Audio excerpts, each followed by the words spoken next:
예, 상가 임대료 인상 문제로 결국 폭행으로까지 번진 궁중족발 망치 폭행 사건이 오늘부터 내일까지 이틀 동안 국민참여재판으로 열리게 됩니다. 네, 궁중족발 사장 김 씨가 갈등이 심해지자 건물주를 둔기로 수차례 폭행한 사건인데요. 배심원과 재판부는 어떤 판결을 내리게 될지 최단비 변호사와 함께 살펴봅니다. 어서 오세요. 어서 오십시오. 안녕하세요. 네, 궁중족발 사건 아시는 분들은 아시겠습니다만 모르시는 분들을 위해서 일단 어떻게 된 사건이 좀 개요를 저희가 정리하고 가겠습니다. 네, 지난 6월이었습니다. 앞서서 말씀하신 것처럼 서촌의 한 지역에서 대낮이었어요. 임차인이 임대인, 건물주를 뒤따라가서 망치로 수차례 폭행을 하고 또 임대인인 건물주를 차량으로 들이받으려다가 인근의 행인을 차량으로 상해를 가한 사건이었는데 이것이 왜 이런 사건이 발생했느냐. 이 임차인이 2009년도에 처음 이 건물에 입주를 합니다. 입주를 할 때에는 보증금이 3천이었고 월세가 한 260만 원 정도였는데 2015년도에 지금 이 피해자인 건물주가 새로 이 건물을 인수를 하게 돼요. 인수를 하면서 보증금 1억 그리고 임대료 1,200만 원으로 인상을 하고 이 건물을 리모델링해야 되니 나가라. 이렇게 하면서 둘 사이에 감정이 격해지며 이런 사건이 발생했던 겁니다. 네. 말씀해 주신 것처럼 근본적으로는 임대차 계약으로 인해서 촉발된 상황이기는 한데 오늘 열리는 재판 자체는 폭행에 대한 재판이라고 하더라고요. 오늘 결과 어떻게 좀 예상을 하십니까? 예, 오늘이 이제 살인 미수로 검찰은 기소를 했습니다. 그리고 변호사는 특수폭행이다라고 주장을 하고 있고요.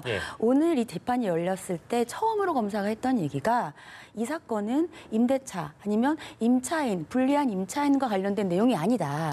한 사람이 다른 사람을 폭행으로 망치로 폭행한 사건이다라고 먼저 입을 열었다고 합니다. 그 말인즉슨 말씀하신 것처럼 임대차와는 좀 분리해서 봐달라는 것이고요. 망치인 둔기로 머리를 폭행했어요. 그렇기 때문에 이제 검찰은 충분히 살인을 하려는 의도가 있었다. 하지만 살인의 결과는 이르지 않았으니까 살인 미수라고 하고 있고 그 피고인인 변호사의 입장에서는 물론 망치로 폭행은 했지만 이 여기 머리에 있는 두피가 굉장히 조금 다쳤다. 그러니까 정말로 죽이려는 의도였으면 이 두개골이 함몰이 됐을지언정 고의성 여부를 두고 고의가 아니었다는 거죠. 그래서 특수폭행으로 하고 있고요. 그 부분은 이제 어떻게 이런 재판, 그러니까 국민 배심들이 어떻게 볼지에 따라서 요새는 판사님들이 많이 이것을 인용을 하시기 때문에 어느 정도로 배심원들에게 잘 설명하는지에 따라서 달라질 것으로 보입니다. 특수폭행이냐 아니면 살인 미수냐. 즉 다시 얘기하자면 이것이 계획적이었느냐 아니면 그냥 겁만 주려던 것이었느냐. 고의성에 대한 여부를 이제 판단할 텐데 일단 뭐 폭행에 대한 재판이 이렇고요. 임대차 계약에 대한 부분은 어디까지 좀 진행이 되고 있습니까? 앞서서 말씀드린 것처럼 2015년에 새로 인수한 이번 피해자인 건물주가 이렇게 올려달라고 하자 여기에 대해서 이의를 제기했고요. 그래서 임대인이 명도 소송을 냈습니다. 명도 소송이요? 그러니까 이제 건물을 나에게 돌려달라는 거죠. 건물을 돌려달라 이렇게 소송을 냈는데 그때 재판부가 건물주 승소를 했습니다. 그래서 이미 사실 건물주가 승소한 상태예요. 임대차 계약은 끝난 상태입니다. 왜냐하면 그 당시에는 이 계약을 처음 체결한 지 이미 7년이 지났거든요. 그렇기 때문에 상가임대차보호법상 더 이상 계약 갱신, 이제 계약을 더 해달라고 요구할 수 있는 권리가 더 이상은 없다. 그렇기 때문에 이제는 건물주가 돌려달라고 하면 돌려줘야 되는 상황이다라고 해서 이미 건물주의 승소로 이 사건은 끝난 사건입니다. 그런데 이 명도 소송에서 감정평가라는 걸 했다고 하는데 이 사건이 일어난 이유가 사실 월세가 300에서 1,200까지 올라서 세입자가 이제 부담을 느끼고 그걸로 인해서 촉발된 상황이거든요. 근데 또 감정평가는 304만 3천 원 정도 나왔다고 합니다. 뭐 여기에 있어서는 어떤 결과가 달라지는데 영향이 없었던 건가요? 사실은 결과가 달라지는데 큰 영향은 없었을 거예요. 왜냐하면 계약을 하고 나서 이미 5년이 지났기 때문에 더 이상 계약 갱신을 할 수가 없고 계약을 해지할 때 여기는 리모델링으로 인해서 나가라, 퇴거를 요청한 것이기 때문에 리모델링으로 인한 퇴거는 정당한 퇴거 요청이라고 봐서 그래서 승소를 한 것인데 말씀하신 것처럼 감정평가를 왜 했느냐. 임대인이 주장하는 것은 이미 그 주변의 시세를 다 봤을 때에는 1,200만 원의 임차는 과한 것이 아니다. 그리고 내가 지금 적법하게 퇴거를 요청하는 것이지 이 여기에 대한 임차인의 어떠한 기존에 있었던 거기에서 영업권이라든지 이런 권리금이라든지 프리미엄들을 내가 쟁취하려고 하는 것이 아니다라는 취지로 아마 얘기를 했던 것 같고요. 그런 과정에서 법원이 봤을 때에는 감정에서의 주변 시세는 300만 원이라도 리모델링을 위해서 나가라고 있다라고 한 것에 대해서는 예. 별다른 그런 고의성이 보이지 않는다라고 판단하는 것으로 보입니다. 그렇다면 5년이라는 기한이 넘게 되면 금액을 어느 정도 올리든 이 인상 가능한 범위에 있어서는 제한이 법적으로 없는 건가요? 맞습니다. 이게 상가임대차보호법상 임차인을 보호하기 위해서 계약 기간 내에는 예. 5%만 세금, 그러니까 차임을 인상할 수 있도록 하고 있어요. 예. 근데 계약 기간 내에만 보호하고 있기 때문에 예. 계약 기간이 종료됐을 때에는 월세를 얼마나 올리는지는 그것은 임대인의 자유입니다. 제한이 없어요? 제한이 없습니다. 그래서 보통은 그것은 상가뿐만이 아니라 우리가 살고 있는 집도 마찬가지예요. 네. 집도 우리가 계약 기간이 끝나고 나면은 월세라든지 전세를 어느 정도 올리는지는 그것은 임대인의 마음이거든요. 예. 그런 데 대한 보장치는 없고 다만 계약을 더 이상 계속해서 해주십시오라는 계약갱신 청구권이 있는데 이 부분도 5년만 보장해 준 것이라 예. 임차인이 그 부분도 보호를 받지 못했던 겁니다. 장사를 하시는 분들은 모르겠습니다. 이 궁중족발 사건을 어떻게 생각하시는 모르겠는데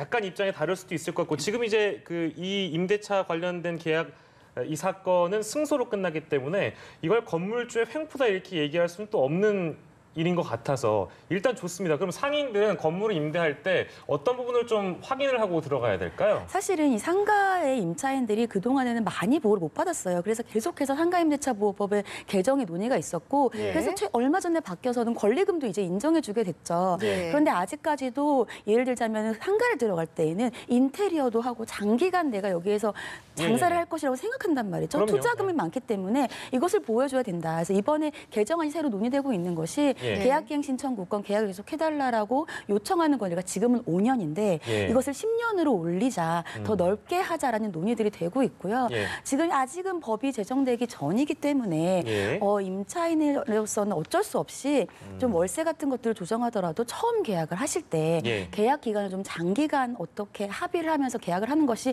지금으로서는 가장 가능한 현실적인 대안입니다. 예, 계약 기간 연장에 대한 부분이 국회에서 또 어떻게 처리되는지 좀 지켜봐야 되겠는데요. 궁중 족발 사건이었습니다. 다음 주제 영상으로 넘어가도록 하겠습니다.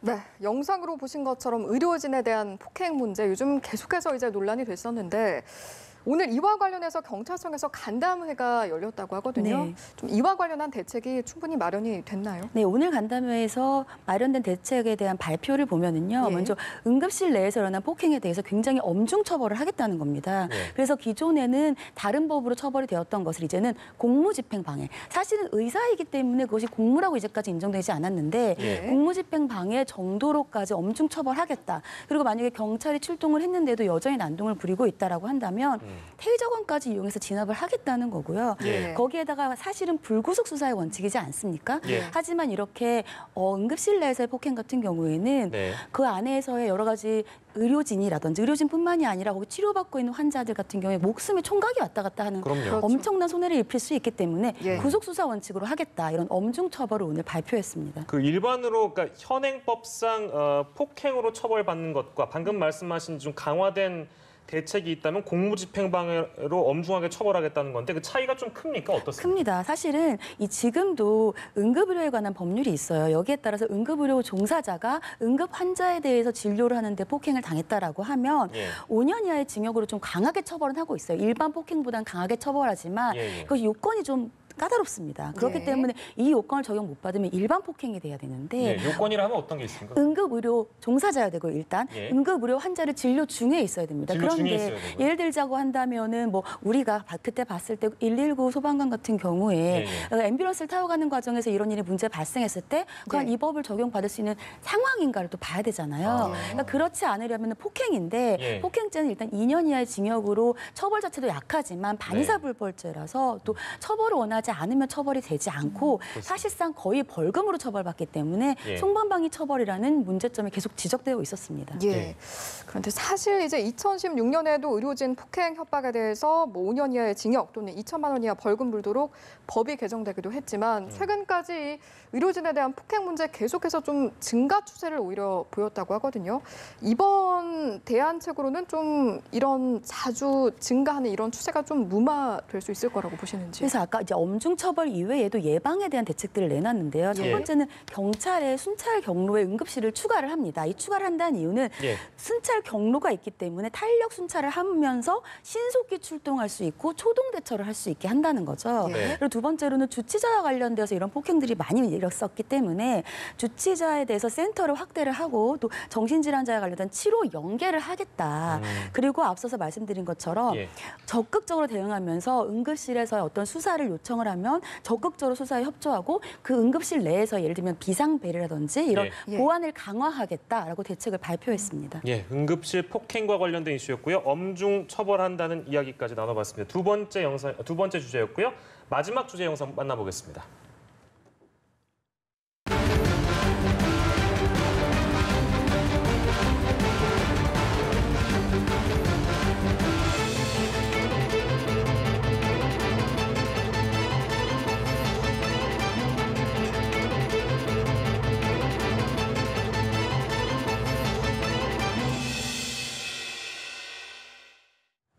네, 이 특수학교 설립 사실 작년에 학부모가 무릎 꿇고 호소하는 영상이 공개된 이후로 뭐 1년 넘게 계속해서 관심을 받아왔었는데 오늘 오후에 급적으로 합의문이 타결이 됐다고요? 맞습니다. 사실은 합의문이 불발되었다는 언론 보도가 있어서 굉장히 안타까웠는데 그 예. 이후에 한 30여 분 이후에 바로 극적으로 합의가 되었다라고 이제 발표가 됐고요. 예. 이 서진 학교이죠. 강서 특수학교라고 하는데 예. 이것에 대해서 극적 합의가 되면서 그동안에는 사실 여러 가지 지역 주민들의 반대에 난항을 겪었다가 이제는 드디어 신축으로 진행을 할 수가 있게 됐고요. 예. 여기에는 이제 합의 조건들이 있는데 먼저 사실은 그 부지에 다른 한방병원이 들어섰으면 좋겠다는 게 지역 주민들의 일부의 의견이었어요. 예. 근데 그러니까 이제 부지가 필요할 거 아닙니까? 그래서 인근의 학교들이 예를 들면 이제는 점점 학령 이제 인구들이 없어지면서 예. 인근 학교들이 통폐합이 되게 되면 부지가 생길 거 아니에요. 예. 그럼 그 부지를 이 한방병원으로 건립한 최초로 우선적으로 제공하기로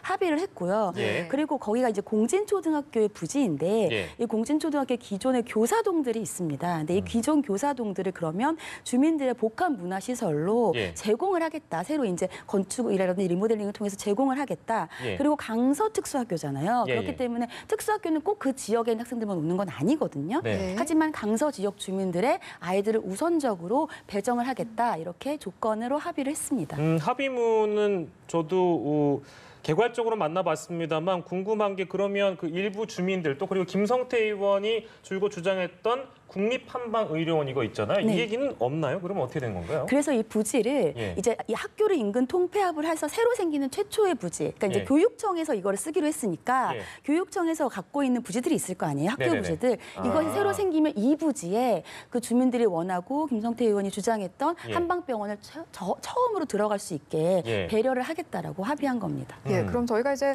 계속해서 이야기를 나누고 있는 강서 특수학교 부지, 그러니까 옛 공진초등학교 자리는 현재로서 소유권이 어느 쪽에 있었던 건가요? 현재는 소유권이 서울시 교육청에 있어요. 그리고 이미 교육청이 2016년도 8월 31일에 예. 우리가 학교를 설립하겠다라고 행정 예고도 했습니다. 예, 예. 그래서 사실상 뭐 주민들이 반대를 하거나 하더라도 여기에 설립을 못하는 건 아니에요. 왜냐하면 학교를 설립하는 것은 교육감의 권한이고 예. 소유도 서울시 교육청으로 돼 있기 때문에 문제는 없는데 그래도 계속해서 지역 주민들의 그런 반대가 있었고 난항이 있어서 이번에 예. 이제 합의를 한 것이고요.